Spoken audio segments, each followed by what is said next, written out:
Hi hello friends అందరికీ నమస్కారం. ఈరోజు ఈ వీడియోలో మన ఆంధ్రప్రదేశ్ రాష్ట్ర వ్యాప్తంగా మే నెల పెన్షన్లకు సంబంధించిన తాజా ముఖ్యమైన అప్డేట్స్తో మీ ముందుకు వచ్చాను. అంటే మే నెలకు సంబంధించిన పెన్షన్దారులకు 2 శుభవార్తలు వచ్చాయి. ఆ శుభవార్తలు ఏంటి? సో దానికి సంబంధించిన పూర్తి ఇన్ఫర్మేషన్ ఈ వీడియోలో తెలుసుకుందాం. వీడియోని ఎక్కడ కూడా స్కిప్ చేయకండి ఫ్రెండ్స్, అండ్ వచ్చి చూడండి. వీడియోని స్టార్ట్ చేసే ముందు మీకు ఒక small request friends. AP government నుంచి పెన్షన్దారులకు సంబంధించి మరియు ఇతర పథకాలకు సంబంధించి ఏ చిన్న అప్డేట్ వచ్చినా మీరు మిస్ కాకుండా ఉండాలంటే వెంటనే మన ఛానల్ని సబ్స్క్రైబ్ చేసుకోండి. అండ్ సబ్స్క్రైబ్ చేసుకున్న వాళ్ళందరూ కూడా సబ్స్క్రైబ్ బటన్ పక్కనున్న గంట సింబల్లో ఆల్ అని పెట్టుకోవడం మర్చిపోకండి ఫ్రెండ్స్. ఇలా పెట్టుకోవడం వల్ల నేను పెట్టే ప్రతి ఒక్క వీడియో మీరు నోటిఫికేషన్ రూపంలో పొందగలరు.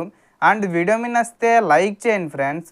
సో ఏమాత్రం లేట్ చేయకుండా వీడియోకి వెళ్ళిపోద్దాం. సో ఈసారి ప్రభుత్వం పెన్షన్దారులకు 2 కీలక శుభవార్తలు ప్రకటించింది.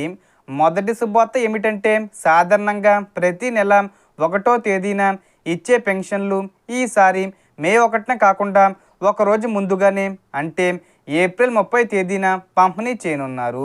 దీనికి ప్రధాన కారణం మే 1న కార్మికుల దినోత్సవం కావడంతో ఆ రోజు ప్రభుత్వం సెలవు ఉండడమే.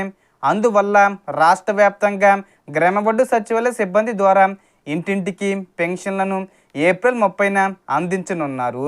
ఎవరైనా ఏప్రిల్ నెలలో పెన్షన్ తీసుకోకుండా మిస్ అయి ఉంటే వారికి ఏప్రిల్ మరియు మే 2 నెలల పెన్షన్ను ఒకేసారి తీసుకునే అవకాశం కూడా ప్రభుత్వం కల్పించింది. ఇక రెండో ముఖ్యమైన శుభవార్తగా కొత్త పెన్షన్ల మంజూరీ ప్రక్రియను కూడా ప్రభుత్వం ప్రారంభించబోతుంది.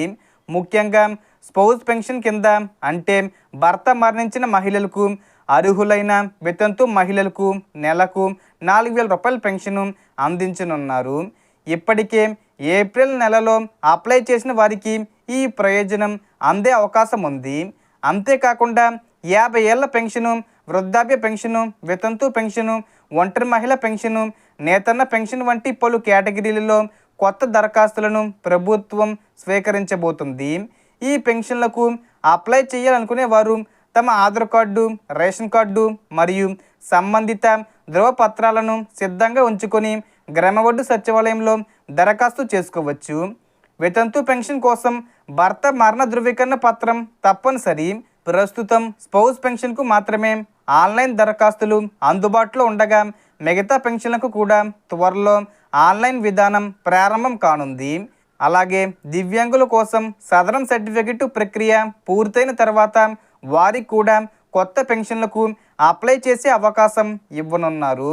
ముఖ్యంగా మే 3వ తేదీ నుంచి కొత్త పెన్షన్ల దరఖాస్తుల స్వీకరణ ప్రారంభమయ్యే అవకాశం ఉందని ప్రభుత్వం సూచించింది. రాష్ట్ర వ్యాప్తంగా ఇప్పటికే 60 లక్షల మందికి పైగా పెన్షన్దారులు లబ్ధి పొందుతూ ఉండగా మరో 10 నుండి 12 లక్షల మంది కొత్తగా ఎదురు చూస్తున్నారు. ప్రతి నెల భారీ మొత్తంలో ప్రభుత్వం పెన్షన్లను అందిస్తూ ప్రజలకు మద్దతుగా నిలుస్తుంది. కాబట్టి అర్హులైన ప్రతి ఒక్కరూ ఈ అవకాశాన్ని వినియోగించుకొని తమకు సరిపోయే పెన్షన్ కేటగిరీలో తప్పకుండా దరఖాస్తు చేసుకోవాలి. So total information the friends. మీకు ఈ వీడియో నచ్చితే లైక్ చేయండి, షేర్ చేయండి అండ్ సబ్స్క్రైబ్ చేసుకోండి. Thanks for watching.